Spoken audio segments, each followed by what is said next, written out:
in Gaza, respected by all parties. It also recalls the demand of the Council for immediate, dignified and unconditional release of all hostages held by Hamas and other groups. The draft also contains an unequivocal demand for the immediate and unconditional lifting of all restrictions on the entry of humanitarian aid into Gaza, its safe and unhindered distribution at scale, including by the UN and humanitarian partners throughout the Gaza Strip, as well as the restoration of all essential services in line with international humanitarian law, the humanitarian principles of humanity, neutrality, impartiality, and independence, and the relevant resolutions of the Security Council. Madam President, on behalf of 10 elected members, we ask all delegations for their support for this urgent demand in line with this Council's responsibility for the maintenance of international peace and security. Thank you. I thank the representative of Slovenia for his statement, and I give the floor now to the representative of the United States. Thank you, Madam President. Colleagues, the U.S. opposition to this resolution should come as no surprise. It is unacceptable for what it does say, it is unacceptable for what it does not say, and it is unacceptable for the manner in which it has been advanced. The United States has been clear. We would not support any measure that fails to condemn Hamas and does not call for Hamas to disarm and leave Gaza. In recent months, Hamas has rejected numerous ceasefire proposals, including one over the weekend, that would provide a pathway to end this conflict and release the remaining 58 hostages. We cannot allow the Security Council to reward Hamas's intransigence. After all, it was Hamas who started this brutal conflict on October 7th, 2023, when Hamas perpetrated the worst massacre of Jews since the Holocaust.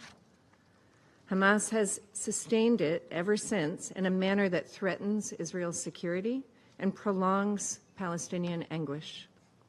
It is Hamas that continues to threaten Israelis and puts Palestinian civilians in Gaza in harm's way every day, using them as human shields. They have brutally suppressed those brave enough to challenge its despotic rule. It is inexplicable that many members of this council still refuse to acknowledge that Hamas could end this conflict tomorrow by surrendering and laying down its arms. It is unconscionable that the UN still has not labeled and sanctioned Hamas as a terrorist organization.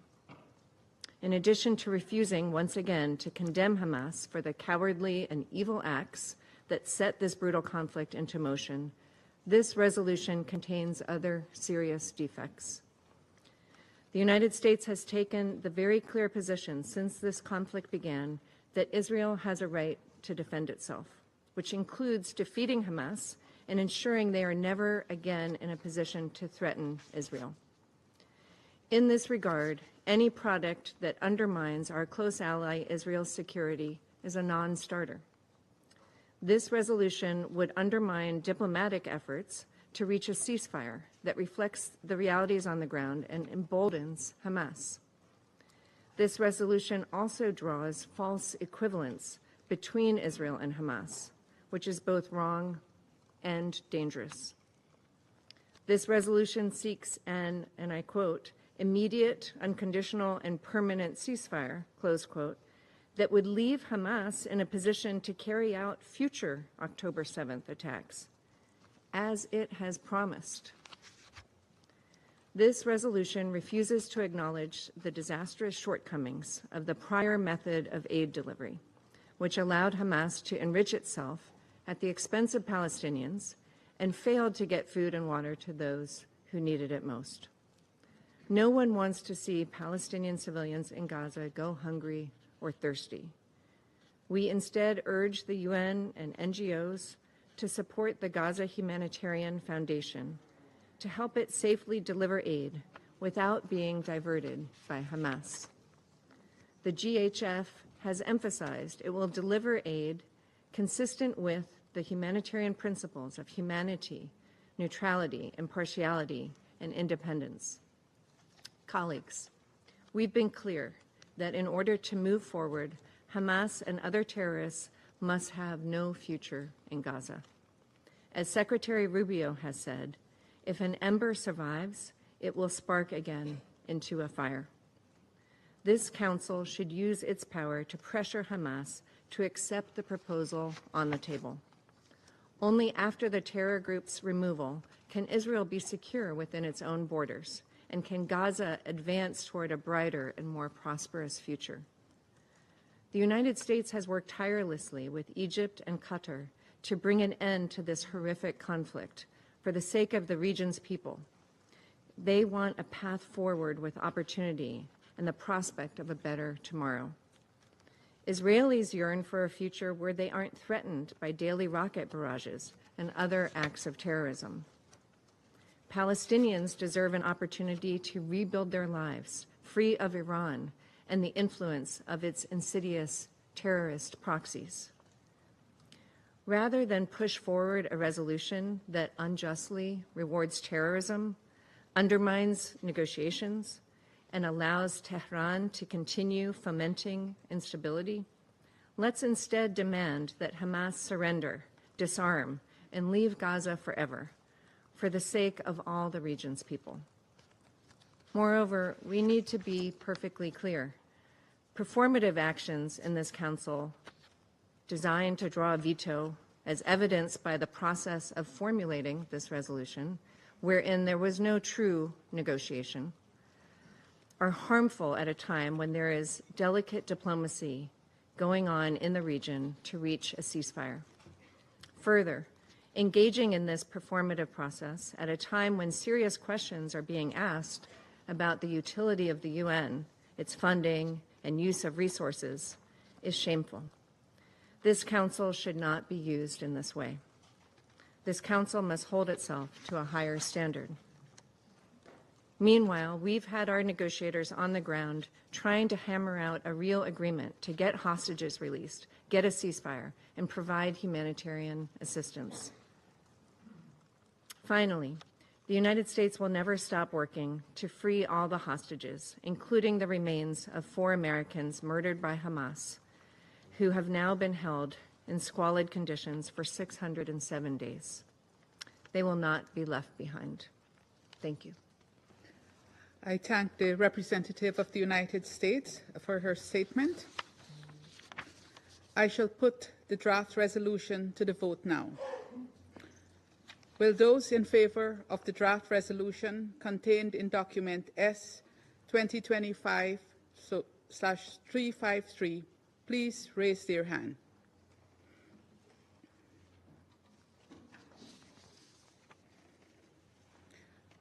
Those against? Abstentions? The result of the voting is as follows: 14 votes in favour, 1 vote against, 0 abstention. The draft resolution has not been adopted owing to the negative vote of a permanent member of the Council.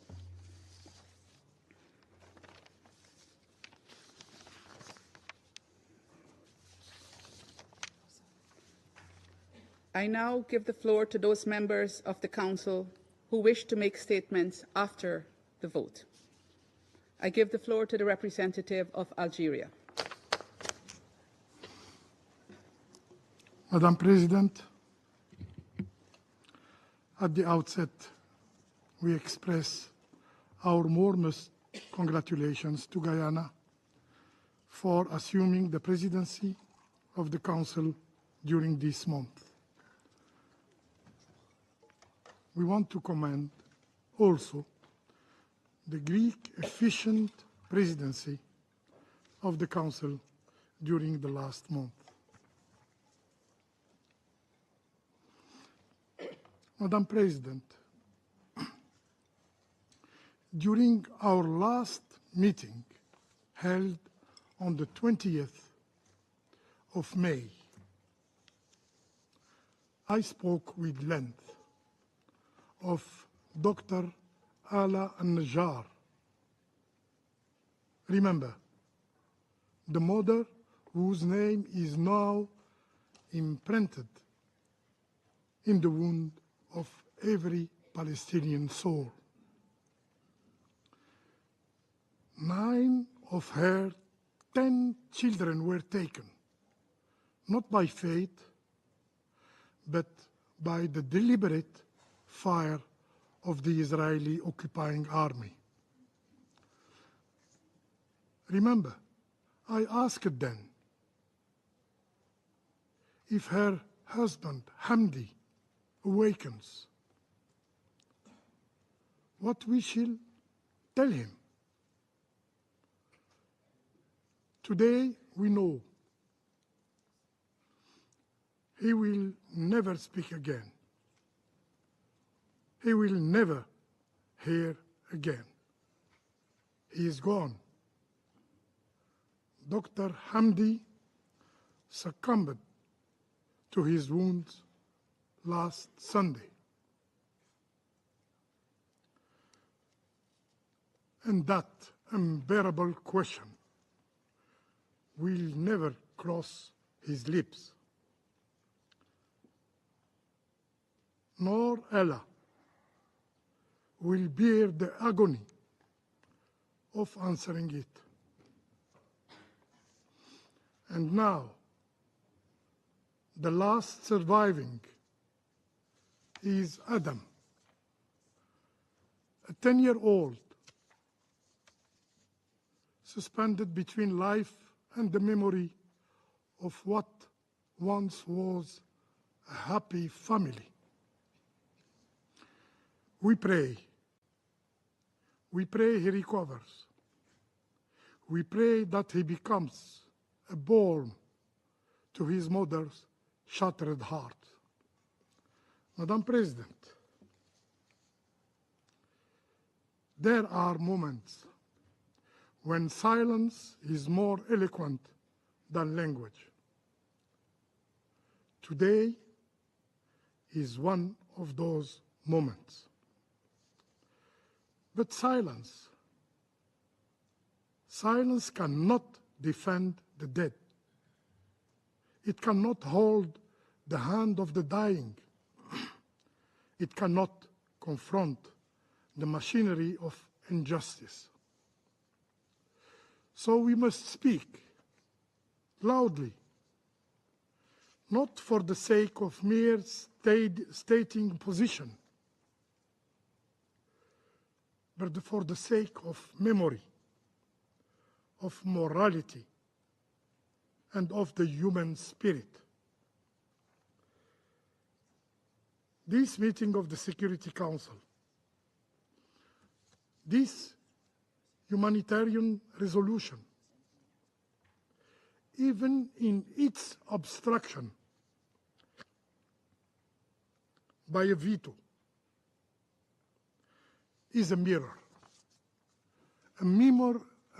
that reflects the agony of multilateralism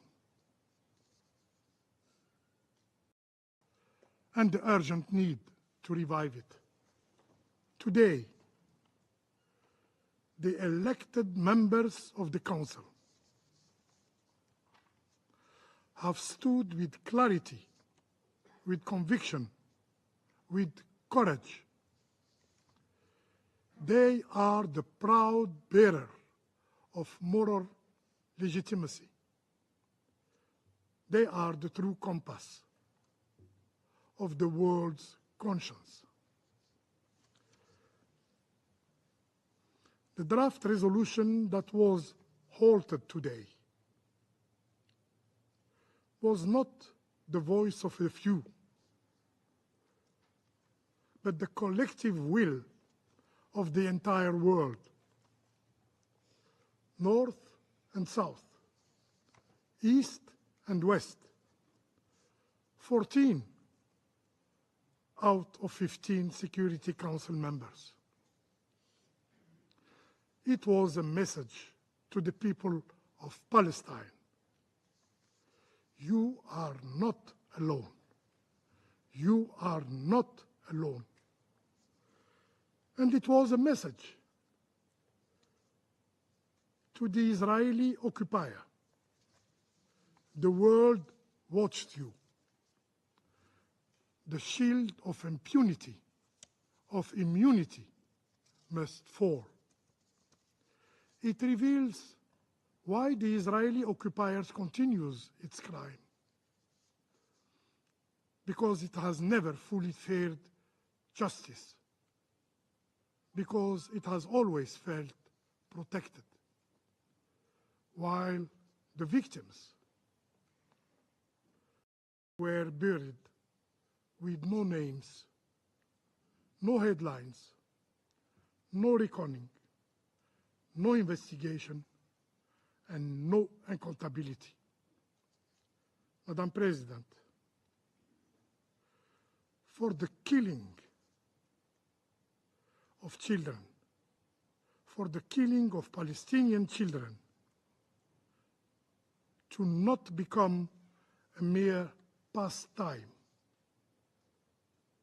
the Council should have acted to impose a ceasefire in Gaza. For the starvation not to be legitimized as a weapon, the Council should have acted to impose a ceasefire in Gaza. For the future generations to not grow up scorning international law, the Council should have acted to impose a ceasefire in Gaza. Madam President, today's vote is not a conclusion. It is another prelude. It is another beginning. As President Abdelmajid Tebboune has affirmed, Algeria will not abandon Palestine. We have stood with it in its pain, and we will stand with it in its resurrection. We will return to this Council again and again. We will return for the children who died before they knew what childhood meant. We will return for the women forced to give birth on roads lined with robbers and flame. We will return for the fathers who built homes with bare hands, only to watch them collapse in seconds. We will return for the starving who refuse to trade dignity for bread beneath siege. We will return for the thirsty, killed for looking for clean water.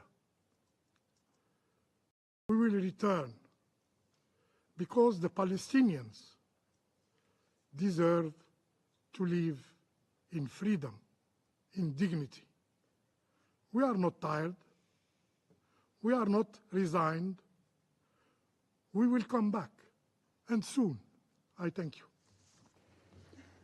I thank the representative of Algeria for his statement, and I now give the floor to the representative of Denmark. Thank you, Madam President. Madam President, this week we surpassed yet another painful milestone.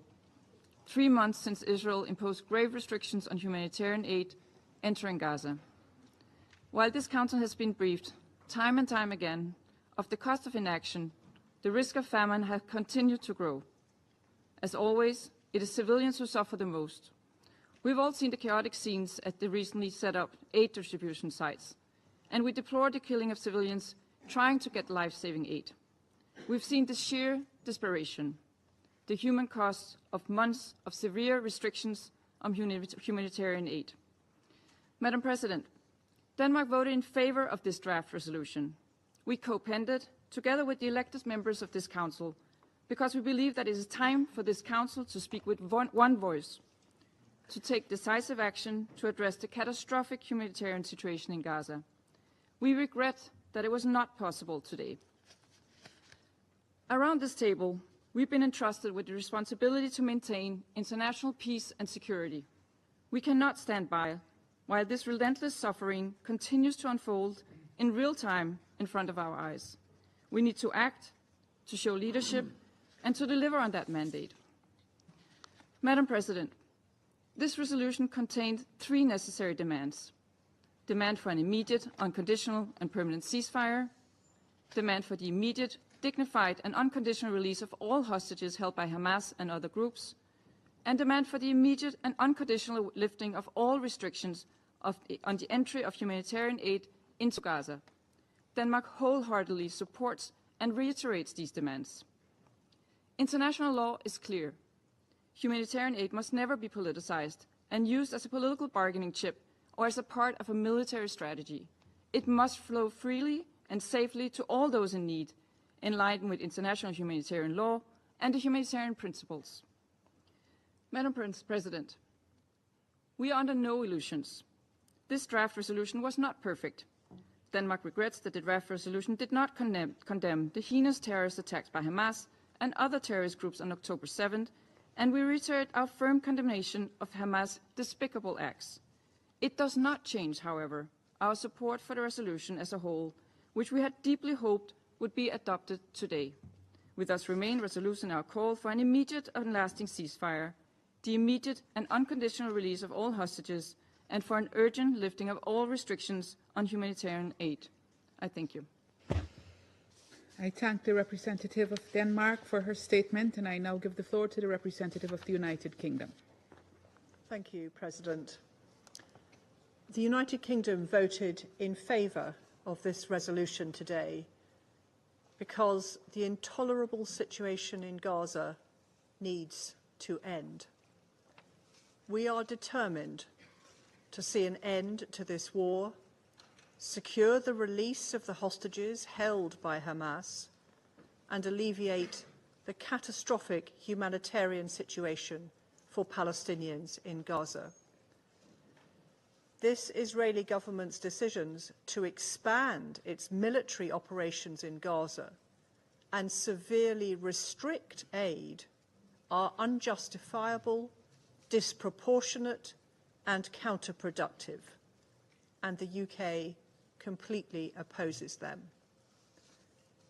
The Israeli government says it has opened up aid access with its new system.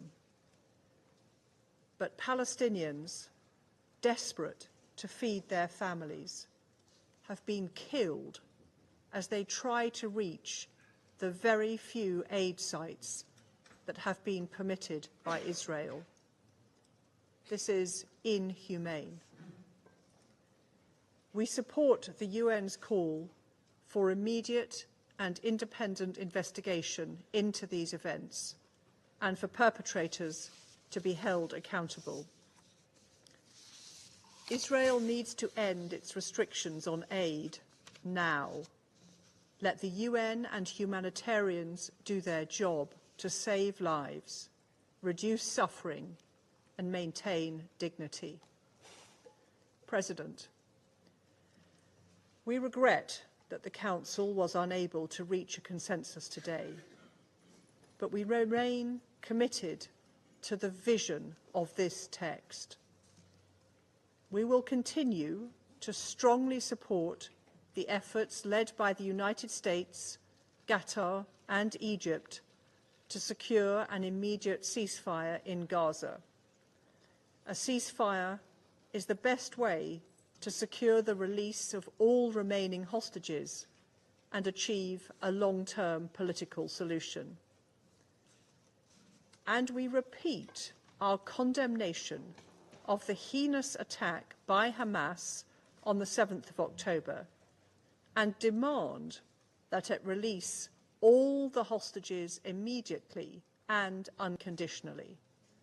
Hamas can have no role in the future governance of Gaza. A two-state solution is the only way to bring the long-lasting peace, stability and security that both Israelis and Palestinians deserve. We welcome France and Saudi Arabia's leadership in chairing an international conference later this month. Thank you. I thank the representative of the United Kingdom for her statement, and I now give the floor to the representative of Pakistan. Thank you, Madam President. It is a sad day, another low in the history of this august body that is entrusted with primary responsibility for the maintenance of international peace and security. Pakistan deeply regrets the failure of this Council to adopt the draft resolution tabled by the 10 elected members, and which was an effort to address one of the most grave and sustained humanitarian catastrophes of our time. Once again, the elected members have shown that they are here, ready and willing to fully assume the responsibilities that have been entrusted to them by being members of this Council on behalf of the general membership. Madam President, we are appalled that this Council once again stands immobilized in the face of mass suffering, atrocity, and unfolding tragedy. The veto cast today sends an extremely dangerous message that the lives of over 2 million Palestinians, besieged, starved, and relentlessly bombarded, are dispensable. This will remain not only a moral stain on the conscience of this Council, but a fateful moment of political abdication that will reverberate for generations. We have heard yet again the familiar refrain that this is not the right time and that space must be given to ongoing negotiations. But how much more space do we need? Space filled with rubble, graves, and the anguished cries of children. How much more time do we need? What amount of evidence do we need before we say enough and put to stop this barbarity and savagery perpetrated under a brutal occupation? While this Council deliberated and delayed, Gaza has been decimated. This is no longer a humanitarian crisis. It is a collapse of humanity and of international law and all that this Council is supposed to stand for. As the President of the ICRC noted, Gaza is worse than hell on earth. Over 54,000 civilians have been killed, among them 28,000 women and girls, and 18,000 children. In the last 24 hours alone, nearly 100 Palestinians have been killed and more than 400 wounded. Entire neighborhoods lie in ruin. Famine stalks the land. Disease and despair now spread more quickly than any aid can arrive. And while Gaza bleeds and this Council has been muzzled, the world has spoken. The International Court of Justice has issued binding provisional measures. The General Assembly has adopted numerous resolutions. The United Nations, humanitarian organizations, global civil society, people on the streets across the world, and increasingly voices from within Israel itself have recognized that what is unfolding is not merely war, but the systematic destruction of a people. War crimes, genocide, Madam President, in one of the most chilling developments, Palestinian civilians have been shot and killed while attempting to access food. And we think that to kill innocent civilians for seeking bread and water is not only a war crime, it is a tragic indictment of a system that criminalizes survival and militarizes humanitarian aid in flagrant violation of international humanitarian law. Aid dropped from the sky or delivered under armed escort is not a solution. It is a spectacle. And to defend these arrangements is not pragmatism. It is a moral failure. It is totally unacceptable. The draft resolution before us today was objective, balanced, principled, and rooted firmly in the UN Charter and the most basic tenets of humanitarian law. It asks for no more than what any human being deserves: food for starving children, medicine for the wounded, shelter for the displaced, the right to life, an end to killing, therefore. And it also asks for the release of the hostages. And it is also supporting the efforts that are underway to bring about a ceasefire. That even such modest, urgent demands could not pass underscores the depth of this Council's dysfunction. Let us be clear. This failure will not go down in records as a mere procedural footnote. It will be remembered as a complicity, a green light for continued annihilation, a moment where the entire world was expecting action, but yet again this Council was blocked and prevented by one member from carrying out its responsibility. Pakistan reaffirms its unwavering support for the Palestinian people in their just struggle for dignity, justice, and self-determination. We reiterate our calls for an immediate, unconditional, and permanent ceasefire, full, unfettered humanitarian access, and an end to the inhumane blockade of Gaza.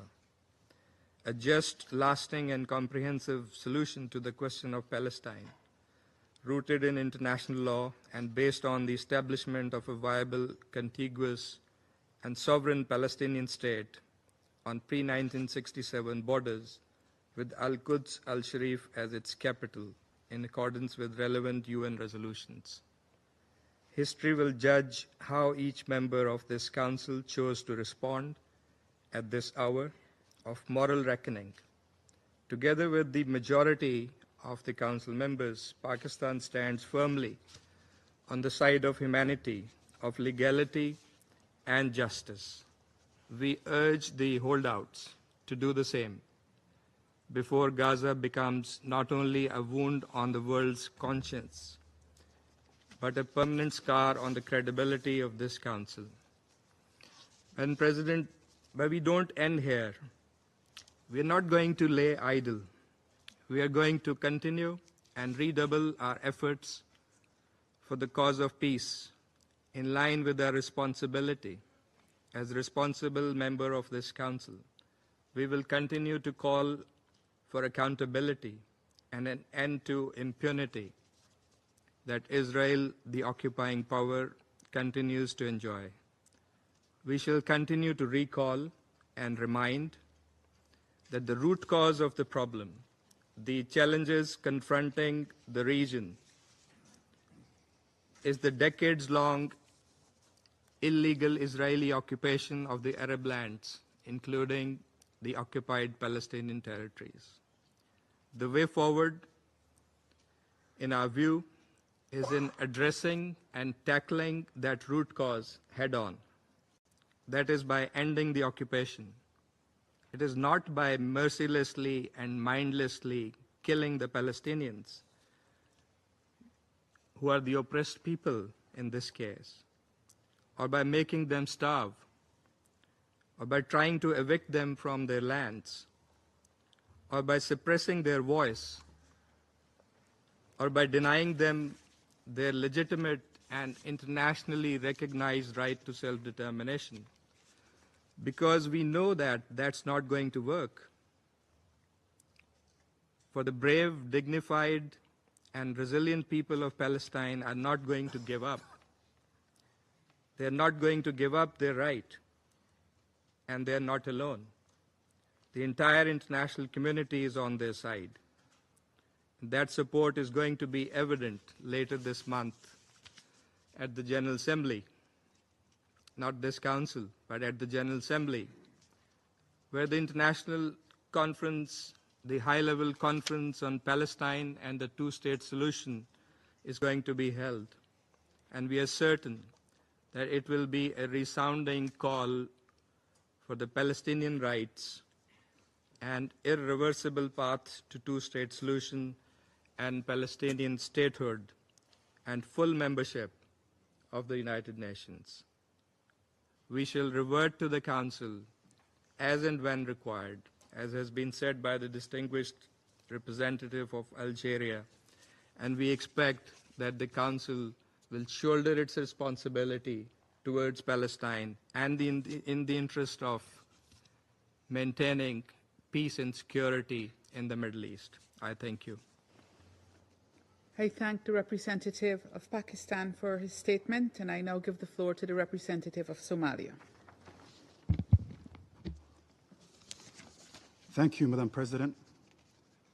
At the outset, allow me to congratulate you, Madam President, on your assumption of the presidency of the Council this month. I also commend the leadership of the Greek presidency in the able manner they have guided the Council's work last month. Somalia has voted in favor of the draft resolution presented today. We express our sincere appreciation to all Council members who supported this timely and important resolution. This short and concise resolution addresses the long-standing catastrophic humanitarian situation in Gaza. It demands an immediate, unconditional, and permanent ceasefire and the immediate and unconditional lifting of all restrictions on humanitarian aid. As we are all aware, the humanitarian situation in Gaza continues to deteriorate rapidly. Civilians are dying, in particular women and children, from acute shortages of food, water, and essential medical supplies. The risk of famine is growing day by day, and entire communities are on the brink of collapse. We have all heard the many alarming briefings by the Secretary General and humanitarian community on the ground. The international community must not turn away from this unfolding human tragedy. Somalia regrets that despite the overwhelming support for this purely humanitarian resolution, the Council was unable to reach consensus.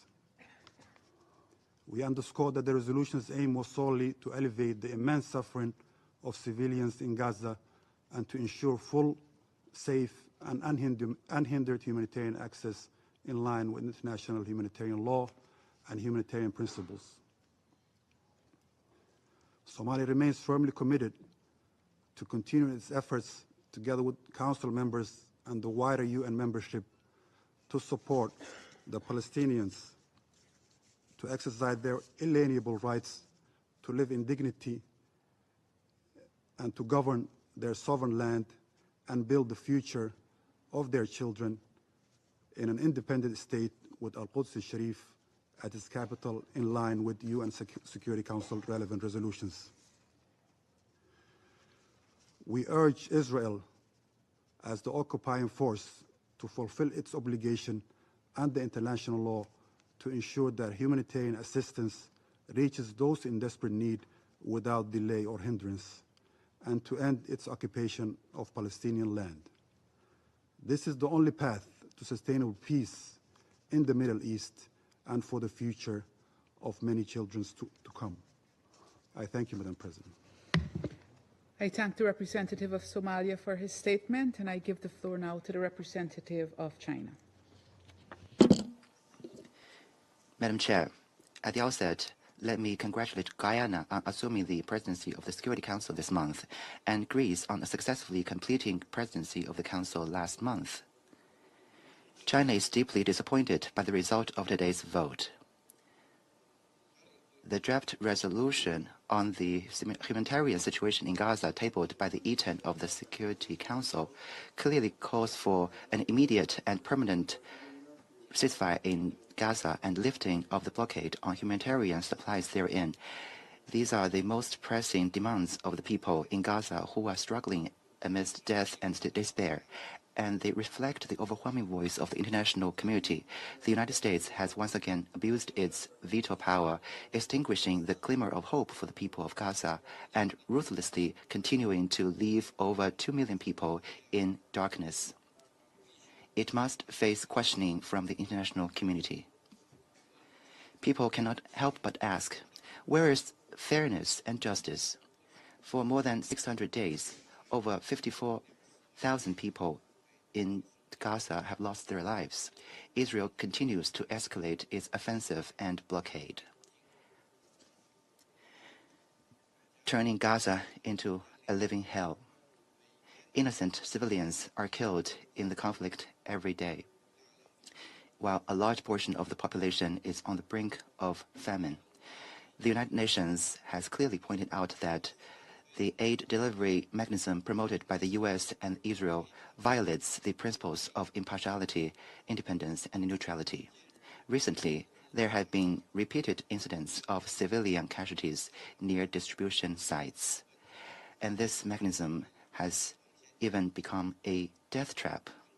The brutal facts have clearly shown that military means are not the solution. This conflict has long exceeded the limits of a hostage rescue operation. Israel must immediately cease military operations and fully restore access for humanitarian supplies. People cannot help but ask, where is the international rule of law? Since the outbreak of the conflict, we have witnessed the weaponization of humanitarian aid, the targeting of civilian infrastructure such as schools and hospitals, and the ruthless killing of journalists and humanitarian workers.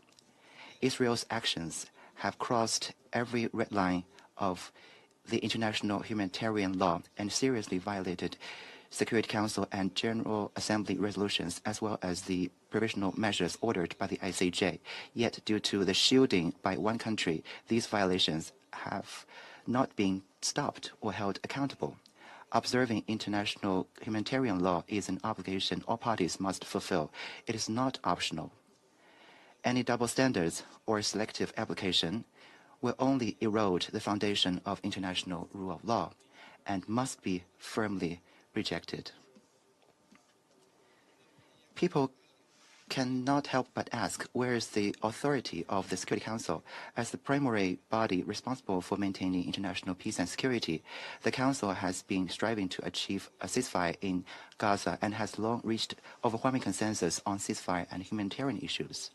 Today's vote result once again exposes that the root cause of the Council's inability to quell the conflict in Gaza is the repeated obstruction by the US, who has vetoed the Council's request for ceasefire multiple times. And because of its shielding of Israel, several resolutions adopted by the Council have not been effectively implemented. Claims that Security Council action would interfere with diplomatic efforts are completely untenable.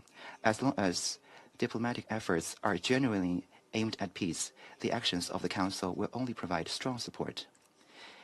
Madam President, the international community will never cease its efforts to pursue fairness and justice, uphold the international rule of law, and safeguard the authority of the Council. A veto by a single permanent member cannot stop the march toward peace. We urge the U.S. to face up to its responsibilities as a permanent Council member, abandon political calculations, and adopt a just and responsible attitude in supporting the Council to take all necessary actions.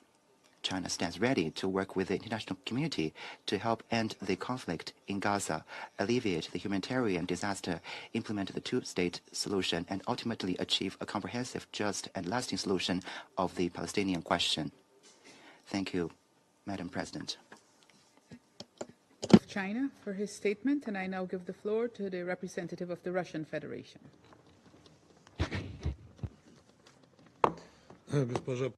Madam President, we thank the elected members of the Council for the courage they have shown in their efforts to advance a very timely and useful draft resolution on which we had a vote today. We note in particular that the sponsors managed to, in a very short time, prepare a draft of a genuinely balanced and strong document which is aimed at an immediate and unconditional ceasefire, the release of all hostages, and the lifting of the humanitarian blockade from Gaza. In current tragic circumstances, that is a bare minimum, or even we can call it the first aid kit that the international community has to provide in order to ease the suffering of peaceful Palestinians. Unfortunately, yet once again, the Council did not arrive at an outcome acceptable to all, and it could not adopt the kind of product which would have spared Gaza and the entire region from sliding further into chaos. Yet another opportunity was missed to show that the Security Council is ready to shoulder its responsibility for maintaining international peace and security in the context of the Israeli-Palestinian conflict, which has now lasted 8 decades. And I think that we all today had another opportunity to see who really wants peace in the Middle East and who wants to continue playing political games. Under current conditions, we place particular hopes on the upcoming, this month, high-level conference on the Middle East settlement, which is to take place in New York and to be co-chaired by Saudi Arabia and France. It's important to make sure that it has a concrete outcome and aims at breathing new life into the idea of a two-state solution. For that purpose, the international community needs to display collective will and do its utmost to make sure that conditions are created, the conditions which are needed to resume the peace process. And we intend to have a most active participation in the conference. I thank you. Representative of the Russian Federation for his statement, and I now give the floor to the representative of the Republic of Korea. Thank you, Madam President. For more than 600 days, especially since the breakdown of the ceasefire in March, Palestinian civilians in Gaza have been struggling to survive through the most unendurable hardships. We witness every day on our screens the agonizing killing of innocent Palestinians, including children, caused by incessant airstrikes and live fire. Denial and restriction to the life-saving aid, including food and medicine, are exacerbating the catastrophic situation in Gaza. We have seen the chaos and violence at the aid distribution sites since the new aid plan began its operations last week. We cannot support a scheme that does not prioritize the need of civilians, nor is underpinned by the principles of humanity, neutrality, independence, and impartiality. Madam President, we are also extremely concerned about the horrific conditions that Israeli hostages, still brutally held by Hamas, are forced to endure since the horrific terrorist attacks by Hamas on October 7, which we condemn in the strongest terms. But as we have witnessed for the last 3 months, blocking or throttling humanitarian aid for millions of people cannot ensure the safe return of hostages. Based on these deep concerns, the Republic of Korea participated with other elected members of the Security Council in tabling this draft resolution, demanding the immediate and unconditional lifting of all restrictions on the entry and distribution of humanitarian aid in Gaza. Today's draft resolution is not contrary to the steadfast and unwavering support of the international community, including the Republic of Korea, for the persistent efforts by mediating countries, the U.S., Qatar, and Egypt, to secure an immediate ceasefire and release of hostages. While it is regrettable that the draft resolution was not adopted today, we believe that its wide support proved again the position of the vast majority of the international community, unequivocally demanding unimpeded delivery of humanitarian aid to Palestinian civilians in dire need. Considering the urgency of the harrowing situation in Gaza, we desperately hope that the extreme suffering of the Palestinians in Gaza will end as soon as possible. I thank you, Madam President. I thank the representative of the Republic of Korea for his statement, and I now give the floor to the representative of France. Merci, Madame. Thank you, Madam President. We all know the tragedy that's taking place under our very eyes in Gaza. Not very many words are needed. We voted in support of the resolution, and we thank the elected members of the Security Council for having prepared the draft. And we deeply regret the fact that it was not possible to adopt it today. The Council was prevented from shouldering its responsibility, despite the fact that most of us seem to be converging on one view. We reiterate our appeal for a permanent and immediate ceasefire. Providing humanitarian aid cannot be conditional on a ceasefire, nor can be used for political purposes. We call on the Israeli government to abide by its international obligations so as to make sure that humanitarian assistance is supplied immediately at scale, safely, and in unimpeded fashion to the people throughout Gaza. We reiterate for this purpose our support to the United Nations agencies and their humanitarian partners. They have shown their capacity to supply the assistance. All of the hostages have to be released without delay and without conditions. This resolution was asking for exactly that in a very firm way. We never stopped and will not stop condemning the terrorist attacks on the 7th October 2023 committed by Hamas, and the Security Council has to do the same unequivocally. Hamas has to disarm and cannot be part of the solution in Gaza. The Security Council should also, on the basis of agreed parameters, work towards a concrete implementation of the two-state solutions. Israel and Palestine, for the two people who have the equal right to exist, to security and to dignity. France will continue working towards these objectives by co-chairing, together with Saudi Arabia, the conference on the two-state solutions on the 17th to 20th June upcoming. I thank you. I thank the representative of France for his statement, and I now give the floor to the representative of Greece.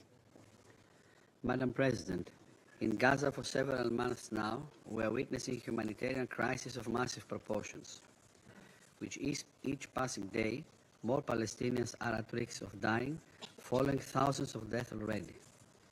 Reports clearly warn of an entire population at critical risk of famine. Hundreds face the risk of succumbing to the injuries, as hospitals have either suspended their operations or have been shut down.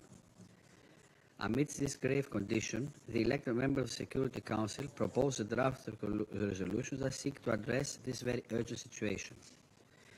We strongly condemn the horrendous terrorist attacks perpetrated by Hamas and other terrorist groups on October 7, 2023. Today, we echo the voices that call for the need to agree upon an immediate ceasefire and the immediate and unconditional release of all hostages. We appeal to Israel to allow the immediate, full, unhindered flow of humanitarian aid at scale into all parts of the Strip, as it is clearly dictated by international law. Access to electricity and water must be fully restored as well. Dialogue and coordination with the UN and its agencies remains critical in this regard. While we welcome the partial resumption of aid delivery into the Strip, it is hardly sufficient. At the same time, reports on loss of lives of people seeking aid are simply unthinkable. Madam President, peace cannot be attained by force. It can only be achieved by understanding. Both parties need to strive for a permanent and sustainable ceasefire. In view of the upcoming conference in New York under the co-presidency of France and the Kingdom of Saudi Arabia, we look forward to revitalizing the political process with the ultimate goal of achieving a two-state solution in accordance with relevant Security Council resolution. In this way, both Palestinians and Israelis will finally be able to live side by side in peace and security. I thank you. I thank the representative of Greece for his statement, and I now give the floor to the representative of Sierra Leone. Thank you, Madam President. Sierra Leone thanks Slovenia for coordinating the efforts of the 10 elected members of the Security Council on the draft resolution submitted for adoption before the Council today. We commend their dedication in steering the negotiations. We also acknowledge the engagement and flexibility demonstrated by Council members throughout the negotiation process.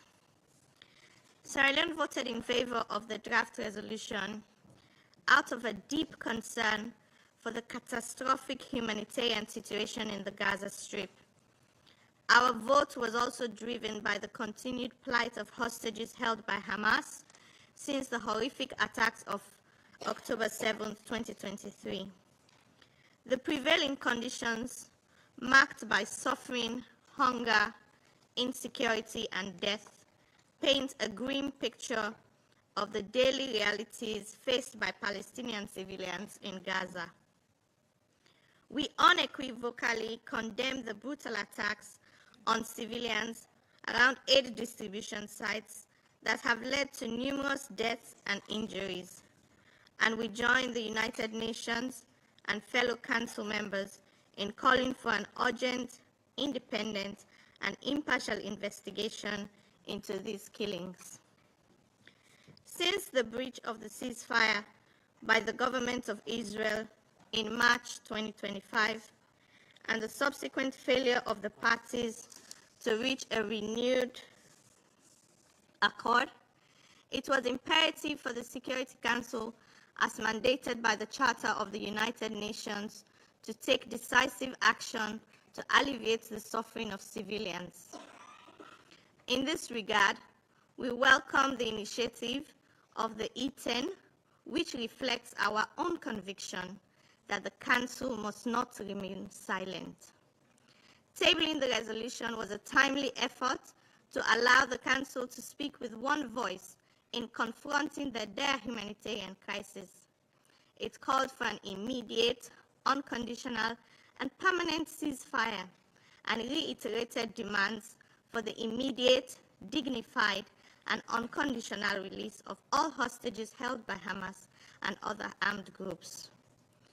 The draft resolution further reinforced the imperative for compliance with international law, including international humanitarian law, and called for respect for the principles of humanity, neutrality, impartiality, and independence in humanitarian action.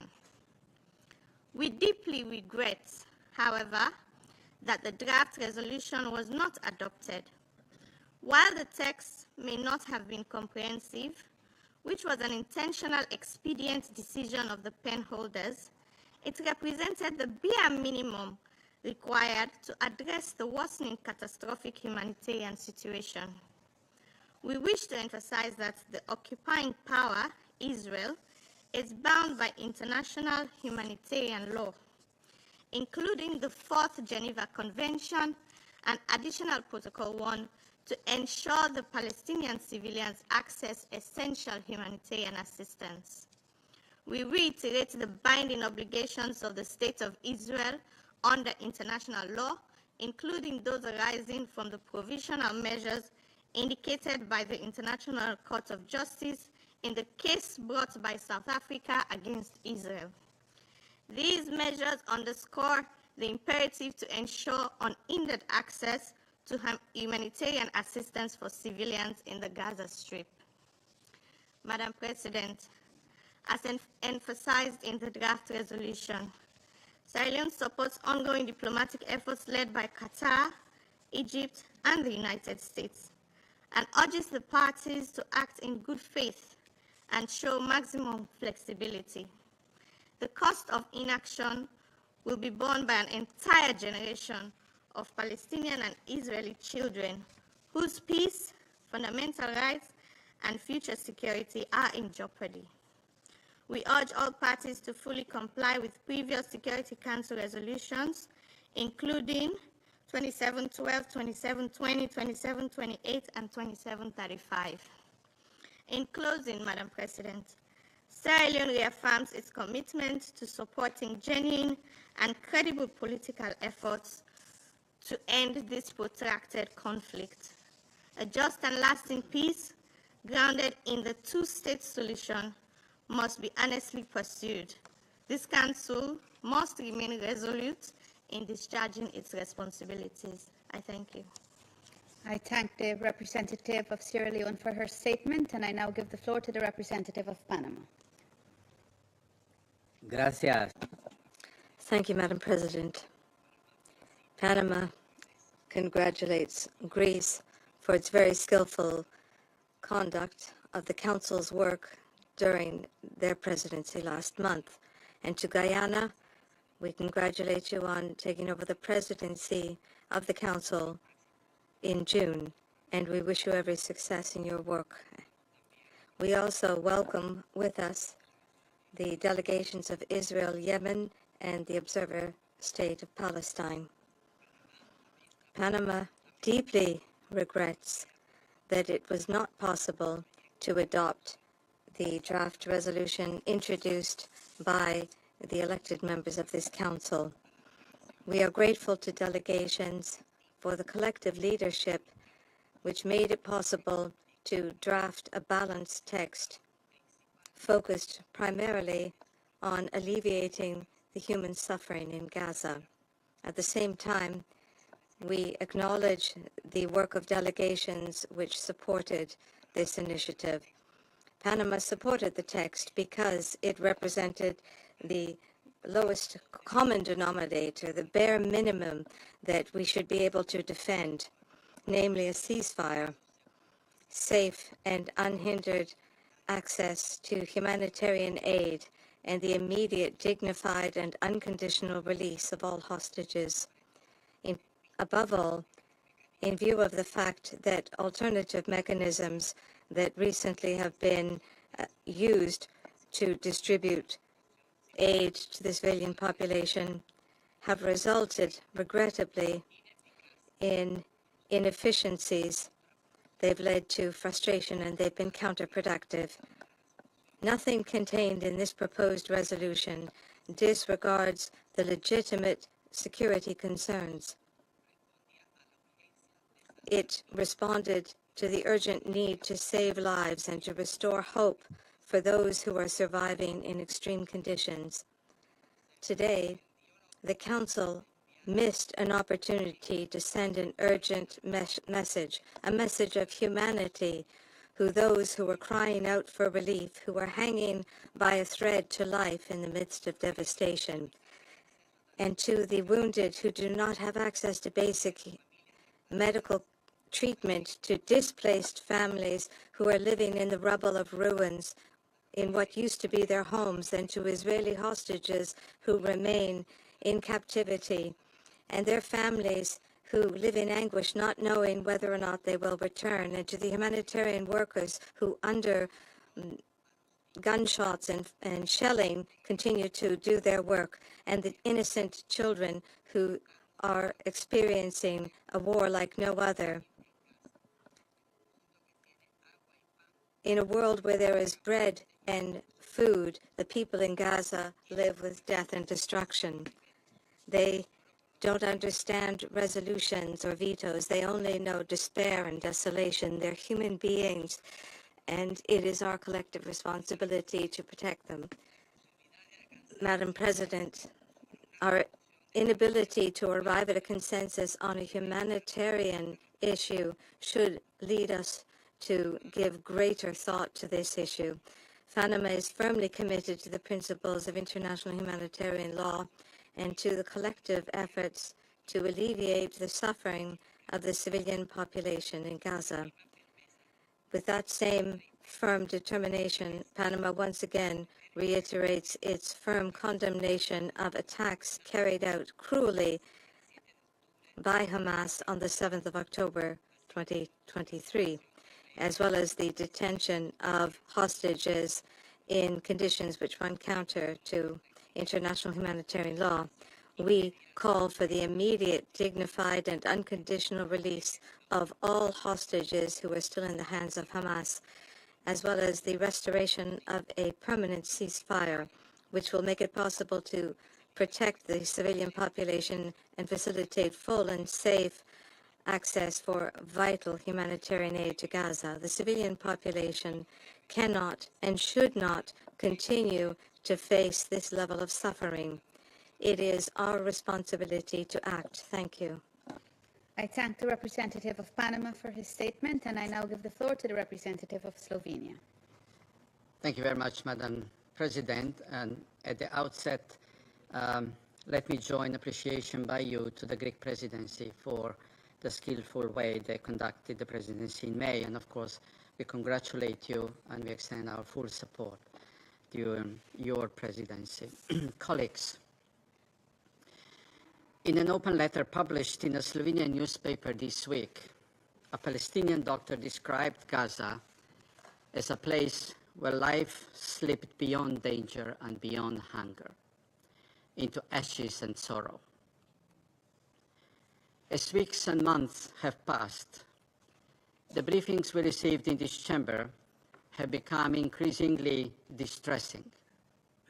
Just ashes and sorrow. Appeals and pressures from humanitarian organizations, civil society, the UN membership, and global public opinion for the Council to act have only intensified. With developments on the ground, our messages became stronger and sharper. At the last Council meeting on the Middle East, several members spoke of the Council's responsibility. It is weight of that responsibility, as an elected member of this Council, that led us to react in response to the tragic situation in Gaza. We extend our thanks to Algeria for initiating this process with the support of the Arab group. It was never our intention to provoke a veto. Anyone who has followed Slovenia's engagement in this Council will know by now that we have only one agenda: to unite, to build consensus, and to bridge divides. Our intentions have always been sincere. We were aware of different positions inside the Council. This is why the draft resolution had only one focus, a humanitarian one.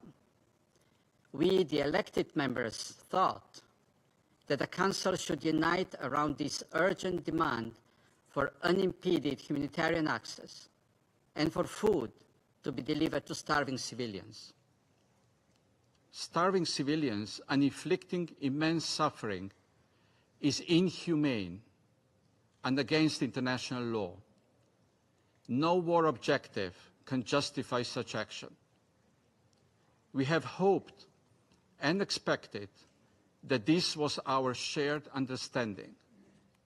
Madam President, we continue to support the diplomatic efforts of the United States, Egypt, and Qatar to bring the parties back to the deal as stipulated in Council's Resolution 2735. We also support the convening of the International Conference on the Two-State Solution to be held by the General Assembly this month. However, the role of this Council in achieving peace in the Middle East is clear. It cannot be substituted, nor can it be delegated. A veto prevented the Council from taking action today. However, the resolution drafted by the members elected by the UN membership reflects the strong support of the membership for the efforts of the UN and its humanitarian partners to deliver aid to Gaza in accordance with humanitarian principles. Let them work. Faced with a choice between abandoning the rules that have guided the international community for the past 80 years and the veto, we chose humanity. As humanity has been tested in live stream from Gaza. This draft resolution emerged from our shared sense of responsibility. Responsibility toward Gazan civilians, toward Israeli hostages and Palestinian prisoners alike. Responsibility towards the wider UN membership, towards public opinion, towards humanitarian workers, and responsibility in front of history. The resolution was not adopted. 14 votes in favor, however, carries a strong message. Enough of civilian suffering. Enough of food being used as a weapon. Enough is enough is enough. Madam President, colleagues, we tried, we continue to try. Thank you. I thank the representative of Slovenia for his statement. The representative of the United States has asked for the floor to make a further statement. I give her the floor. Thank you, Madam President. President, I would like to respond to a disturbing comment made by a member. And I just want to reiterate that Israel has a right to defend itself. And it has taken numerous measures to limit harm to civilians and address humanitarian needs. The loss of civilian life in Gaza is tragic. We all mourn this. But the responsibility for this rests with Hamas, which could stop the fighting today by freeing the hostages and agreeing to the ceasefire terms already accepted by Israel.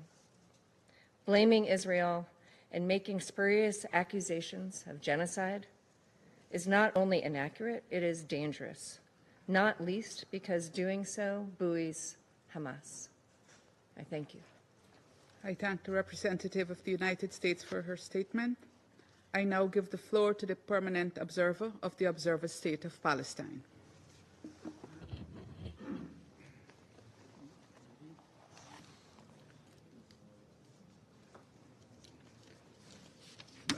Madam President,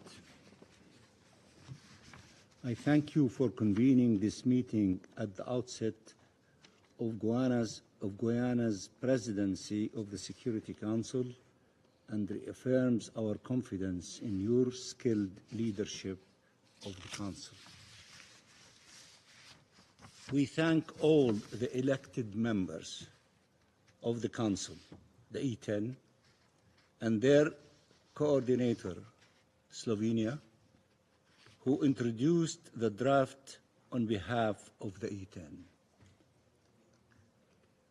We thank them for bringing these demands forward and for their leadership over the last 20 months.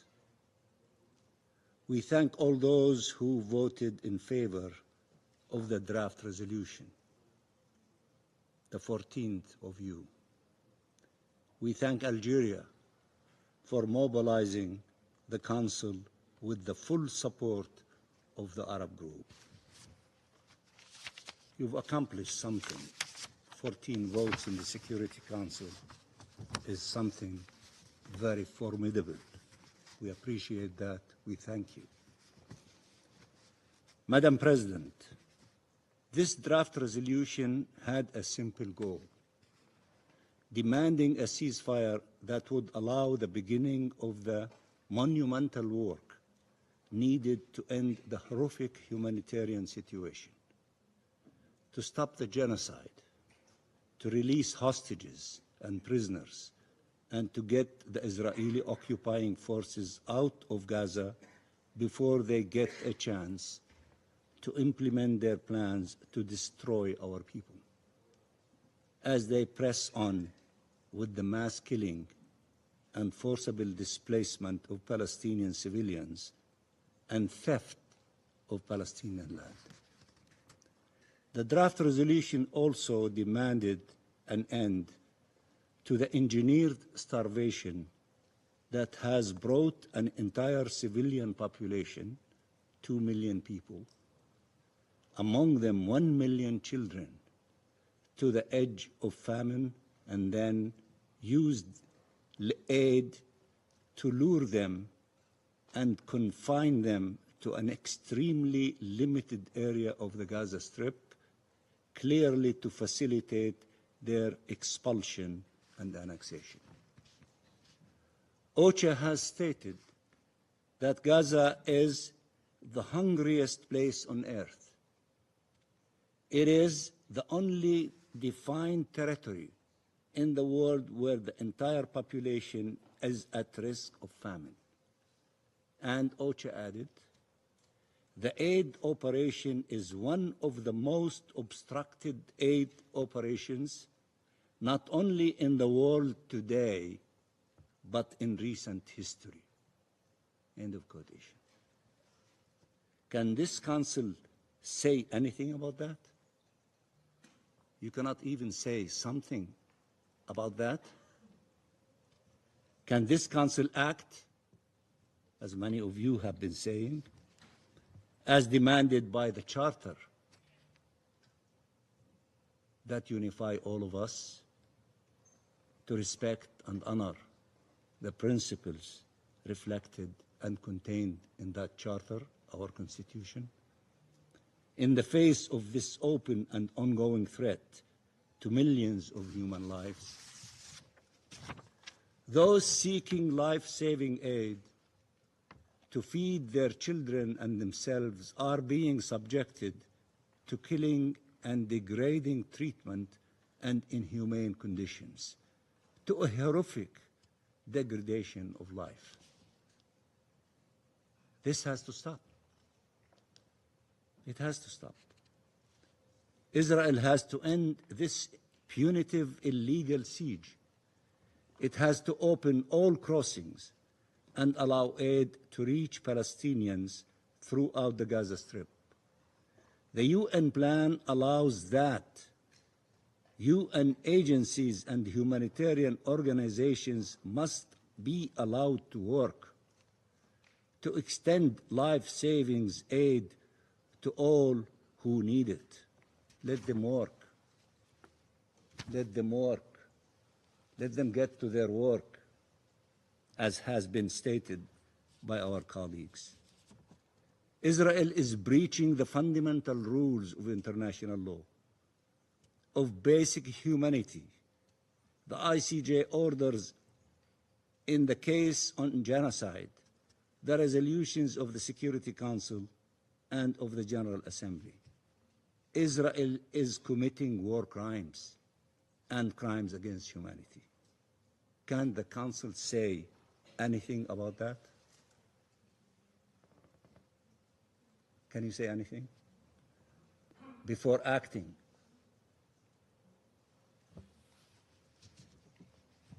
The E10 and the demands reflected in the resolution, one would have hoped that these minimal demands that are dictated by humanity, by legality, by morality, would have received unanimous support.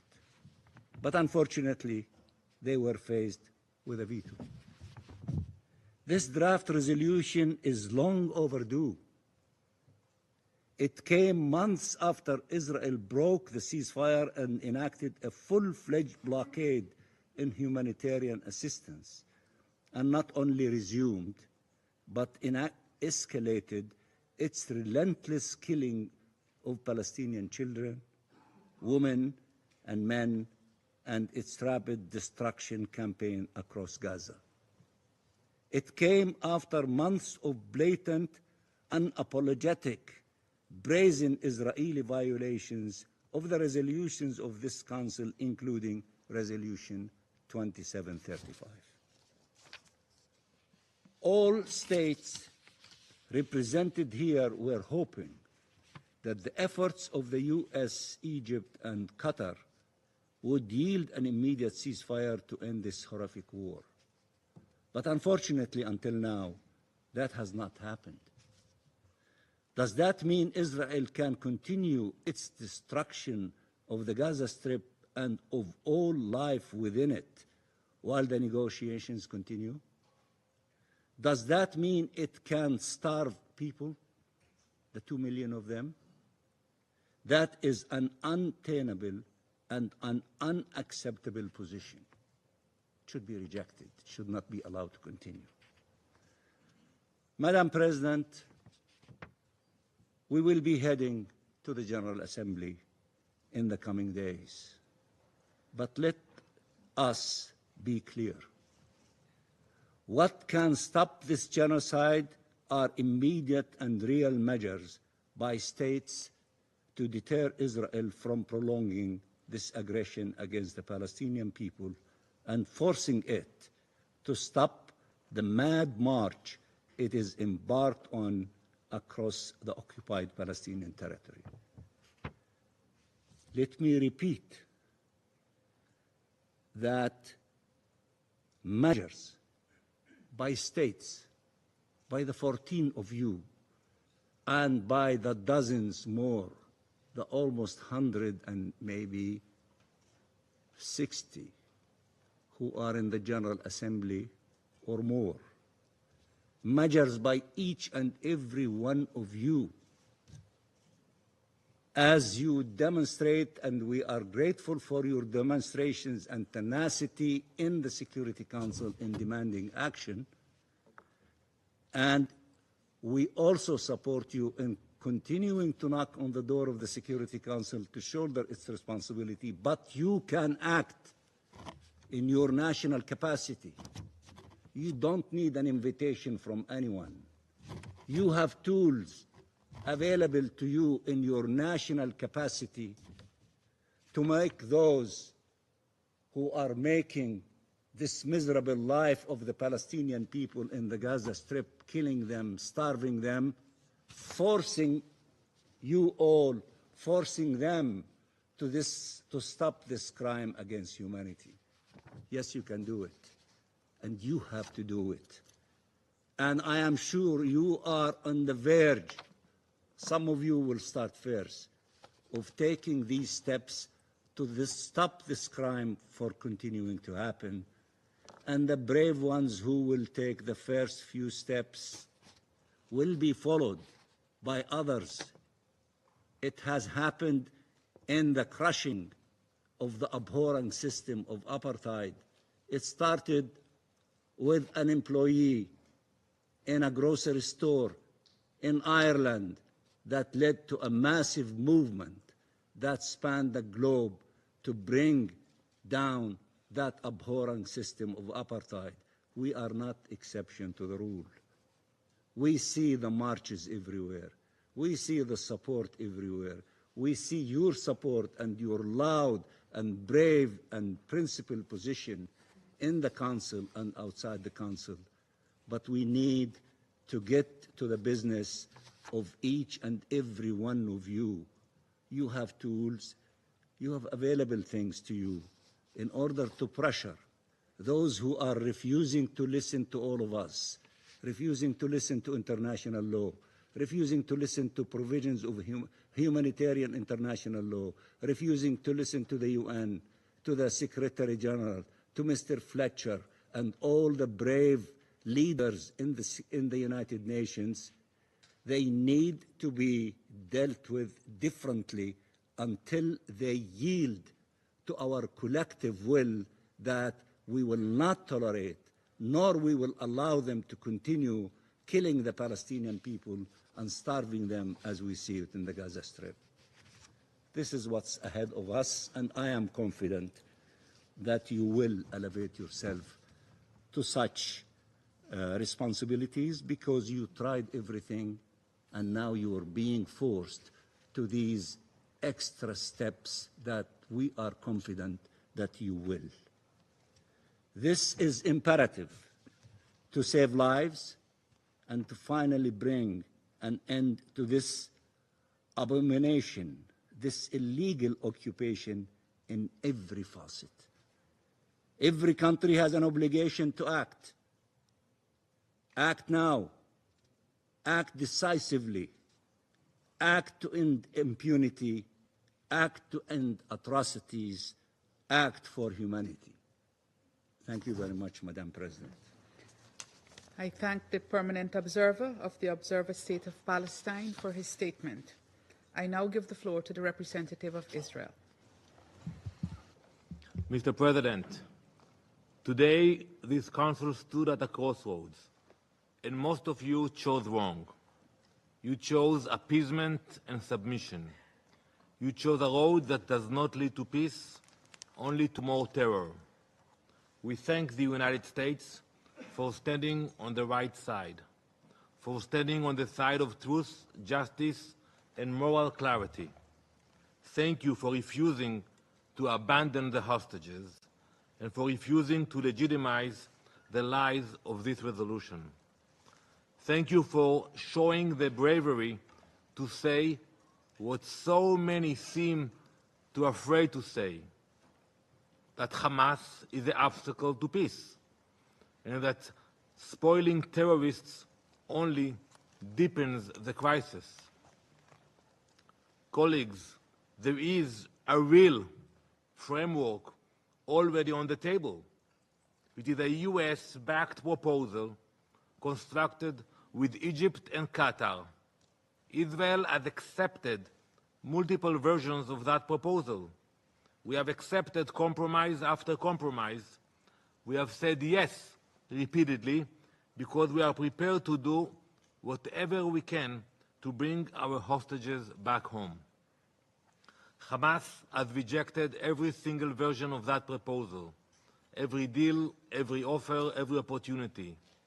They have responded with silence or with new impossible demands. They have shown the world time and again that they are not interested in reaching an agreement. They are only interested in surviving and delaying a deal for as long as possible. So why does this resolution say nothing about that? I listened to all of you. You know, only a few of you actually mention a condemnation for Hamas. The rest, you forgot about that. Instead of confronting the truth, some on this council attempted to bury it. Instead of applying pressure where it belongs, on Hamas, you have applied it on the country actively working to bring its people back home. That is not diplomacy. That is surrender. And it sends a clear message to Hamas. Reject every deal, and the international community will still reward you. Hold innocent civilians hostage, and the UN will still give you legitimacy. Continue the war, and the pressure will still fall only on Israel, not on the terrorists who started this war. You know that Hamas does not care about the resolutions, what's happening here. They don't care about innocent lives, international law, or about UN resolutions. But when you removed the release of the hostages as a condition for a ceasefire, and I know all of you very well, you know how to read a resolution, you know the power of the language of a resolution, but when you removed the release of the hostages as a condition for a ceasefire, you gave Hamas the freedom to ignore you all and to place every bit of pressure on Israel. You handed them time, leverage, and political cover. You have told the hostage families that their loved ones are no longer a priority. Mr. President, the hostages are innocent civilians kidnapped from their homes and held in the dark tunnels of Gaza. Many have been brutally murdered. They have not seen sunlight. They have not spoken to their families. They are being denied every basic human dignity. The Palestinian prisoners are terrorists who are protected by our legal system. Many of them are murderers with blood on their hands. They are held in accordance with the law, with access to rights, food, and medical care. Now, because Israel agrees to exchanges, it doesn't mean we accept a false equivalency. It was because we place unlimited value on every life, while Hamas only values death. And I heard some of you who made that comparison to suggest that these two groups are morally equal, as this resolution seemed to. And you read the resolution again, you know the meaning of words. Putting the hostages together with the terrorists, it is not just dishonest, it is evil, it is immoral. Despite this absurd equivalence, the text still found time to lecture Israel on humanitarian aid. However, this resolution was proposed after humanitarian aid had already resumed. The new international aid mechanism developed with the US and in coordination with Israel has already become operational. That mechanism is delivering aid, but most critically, it is doing what the old system could not, stopping Hamas from stealing it. Over the past weeks, thousands of tons of aid have been distributed under the new mechanism. Alongside the new mechanism, hundreds of trucks have also been entering Gaza, carrying supplies coordinated by Israel and international partners. So I ask again, what is this Council doing by proposing this resolution now? You know, when we had the closure, I understood Slovenia, you wanted to stop it, but right after we opened the gates of Gaza, right after the new mechanism in action, now is the time to bring the resolution? This resolution doesn't advance humanitarian relief. It undermines it. It ignores a working system in favor of political agendas. It ignores the one party still endangering civilians in Gaza, Hamas, the group that hijacks trucks and stockpiles the aid to their benefit. If you really care about the people of Gaza, then stop protecting those who started this war and continue to prolong it. If you care about aid, then help ensure it reaches civilians and not terrorists. If you care about progress, then start telling the truth. Mr. President, Madam President, this resolution is not a step forward. It ignores the reality on the ground. It disregards the negotiations that are already underway. It betrays the very people it claims to protect. Israel will continue to fight for the return of our hostages. We will continue to protect our citizens. We will continue to cooperate with our partners to deliver aid to civilians. Israel will not stop. We will not rest. We will not abandon our people. We have proven time and again that military pressure works. Hostages come home not because Hamas decides to be merciful all of a sudden, but because they are forced to. And we will do whatever it takes to bring them back. You have dedicated all of your energy and efforts in drafting this resolution, negotiating on it, putting it to a vote. Now it will pass next week to the General Assembly for another vote. But colleagues, I must be very honest with you. Don't waste more of your energy. Don't waste more of your time, because no resolution, no vote, no moral failure will stand in our way. We will bring them home, all of them.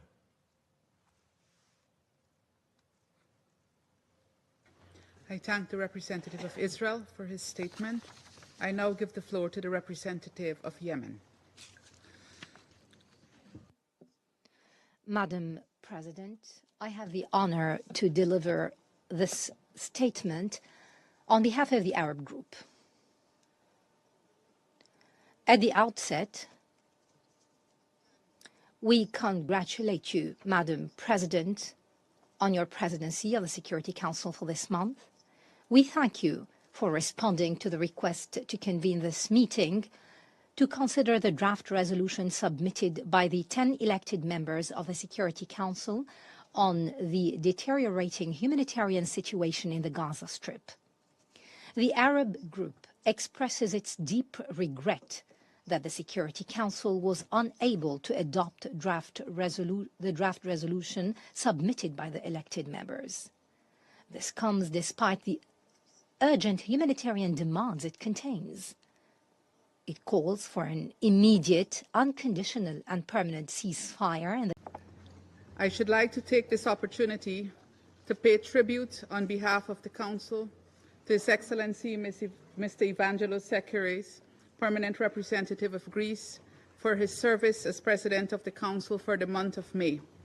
I'm sure I speak for all members of the Council in expressing deep appreciation to Ambassador Sekiris and his team for the great diplomatic skill with which they conducted the Council's business last month. The provisional agenda for this meeting is the situation in the Middle East, including the Palestinian question. The agenda is adopted.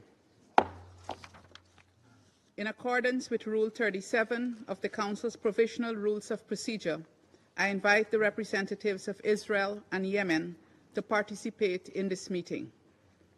It is so decided.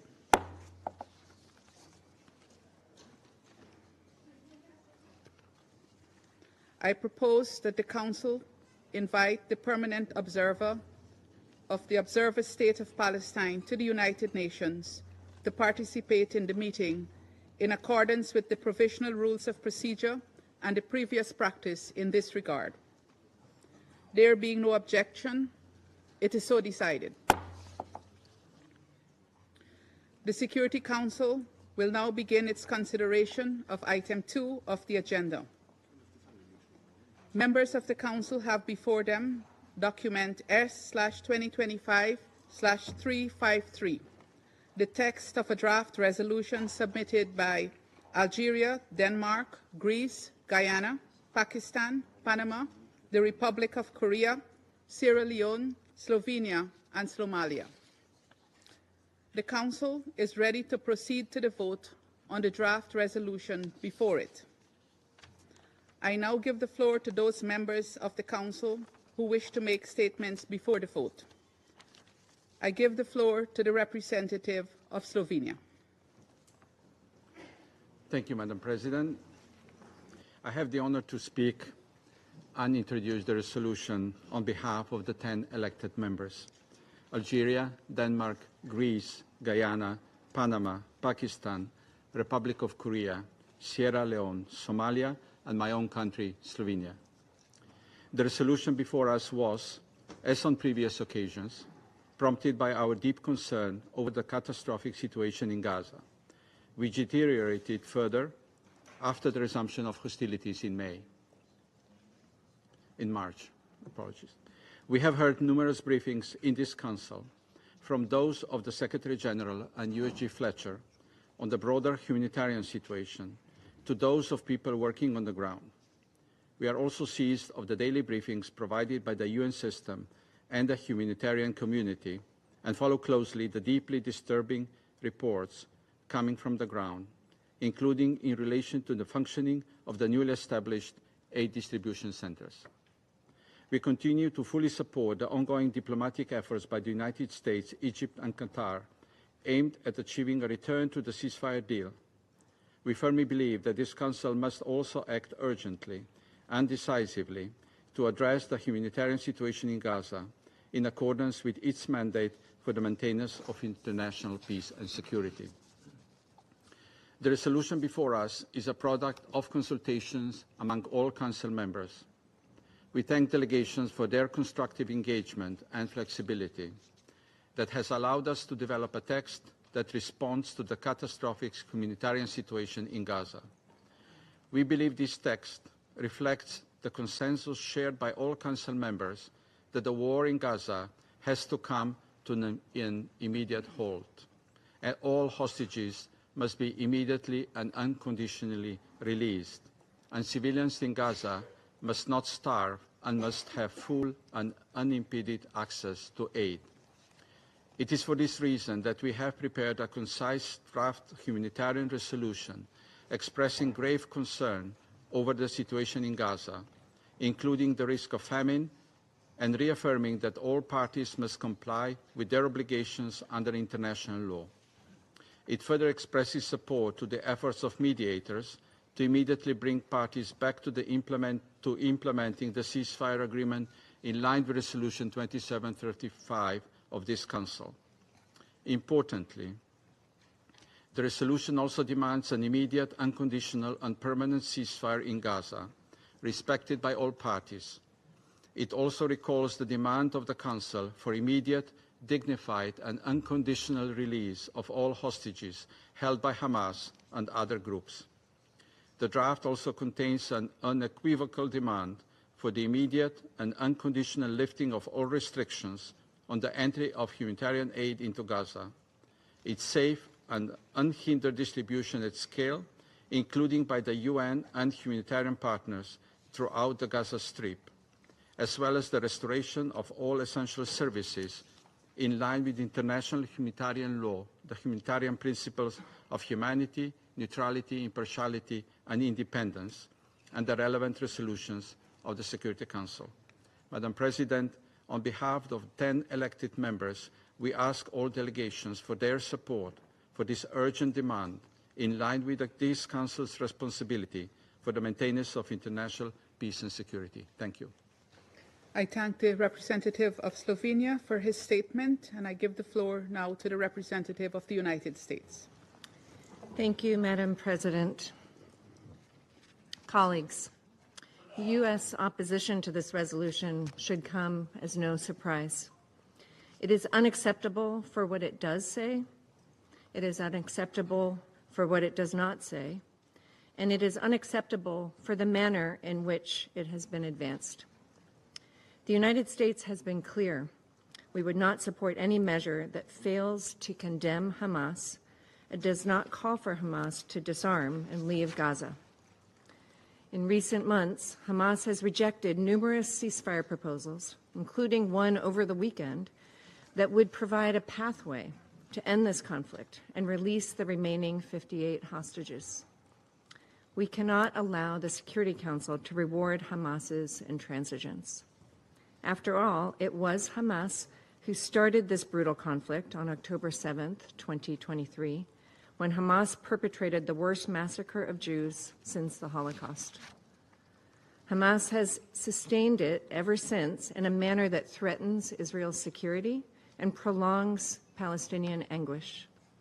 It is Hamas that continues to threaten Israelis and puts Palestinian civilians in Gaza in harm's way every day, using them as human shields. They have brutally suppressed those brave enough to challenge its despotic rule. It is inexplicable that many members of this council still refuse to acknowledge that Hamas could end this conflict tomorrow by surrendering and laying down its arms. It is unconscionable that the UN still has not labeled and sanctioned Hamas as a terrorist organization. In addition to refusing once again to condemn Hamas for the cowardly and evil acts that set this brutal conflict into motion, this resolution contains other serious defects. The United States has taken the very clear position since this conflict began that Israel has a right to defend itself, which includes defeating Hamas and ensuring they are never again in a position to threaten Israel. In this regard, any product that undermines our close ally Israel's security is a non-starter. This resolution would undermine diplomatic efforts to reach a ceasefire that reflects the realities on the ground and emboldens Hamas. This resolution also draws false equivalence between Israel and Hamas, which is both wrong and dangerous. This resolution seeks an, and I quote, immediate, unconditional, and permanent ceasefire, close quote, that would leave Hamas in a position to carry out future October 7th attacks, as it has promised. This resolution refuses to acknowledge the disastrous shortcomings of the prior method of aid delivery, which allowed Hamas to enrich itself at the expense of Palestinians and failed to get food and water to those who needed it most. No one wants to see Palestinian civilians in Gaza go hungry or thirsty. We instead urge the UN and NGOs to support the Gaza Humanitarian Foundation to help it safely deliver aid without being diverted by Hamas. The GHF has emphasized it will deliver aid consistent with the humanitarian principles of humanity, neutrality, impartiality, and independence. Colleagues, we've been clear that in order to move forward, Hamas and other terrorists must have no future in Gaza. As Secretary Rubio has said, if an ember survives, it will spark again into a fire. This Council should use its power to pressure Hamas to accept the proposal on the table. Only after the terror group's removal can Israel be secure within its own borders, and can Gaza advance toward a brighter and more prosperous future.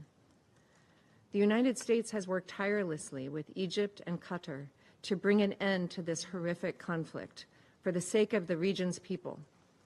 They want a path forward with opportunity and the prospect of a better tomorrow. Israelis yearn for a future where they aren't threatened by daily rocket barrages and other acts of terrorism. Palestinians deserve an opportunity to rebuild their lives, free of Iran and the influence of its insidious terrorist proxies.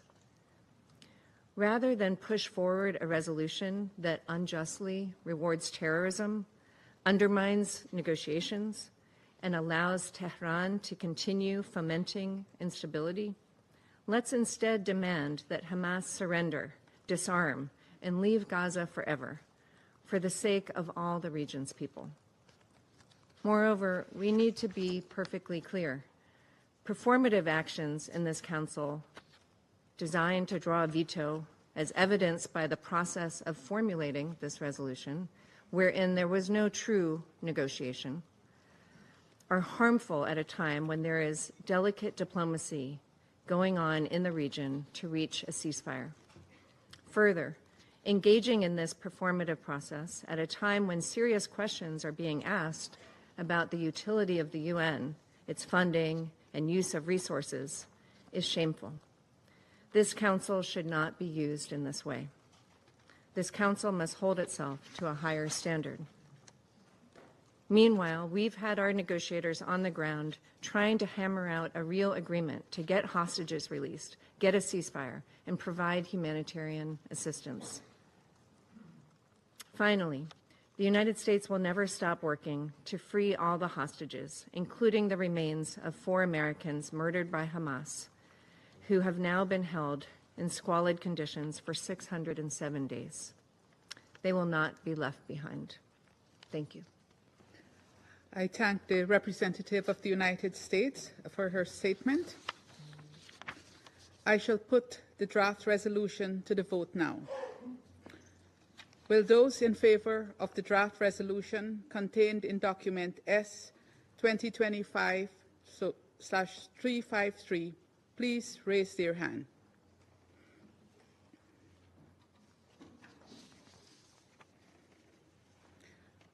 Those against? Abstentions?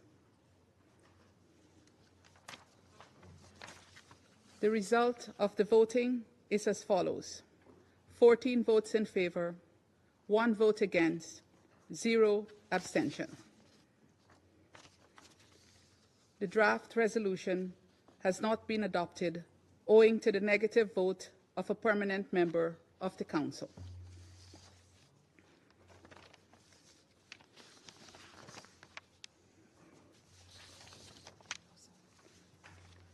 I now give the floor to those members of the Council who wish to make statements after the vote.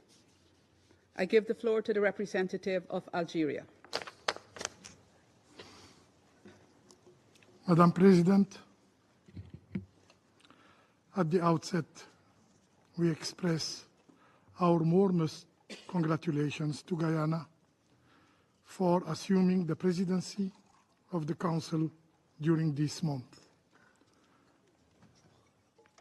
We want to commend also the Greek efficient presidency of the Council during the last month.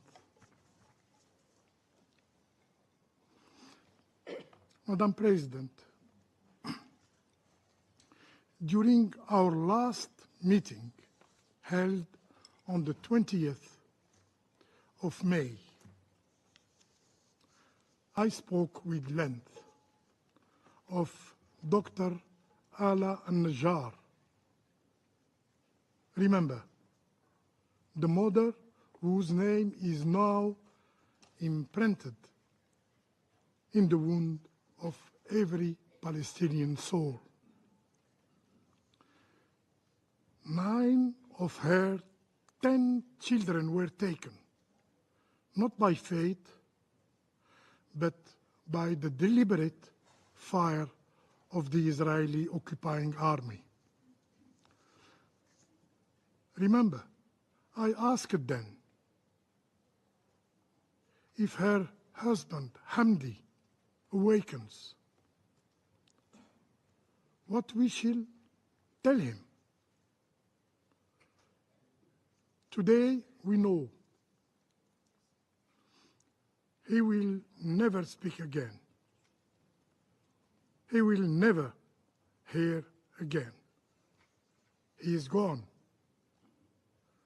Dr. Hamdi succumbed to his wounds last Sunday.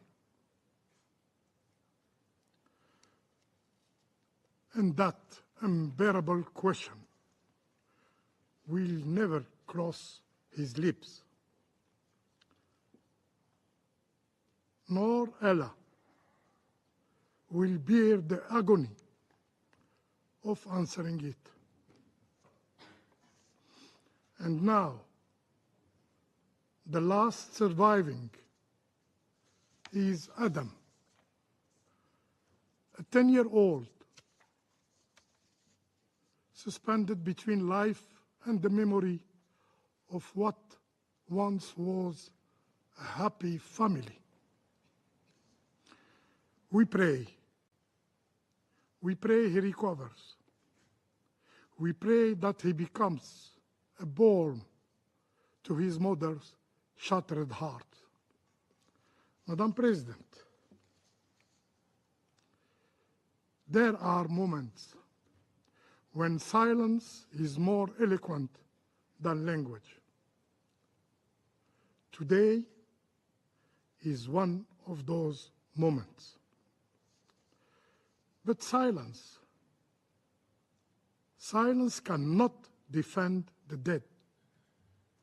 It cannot hold the hand of the dying.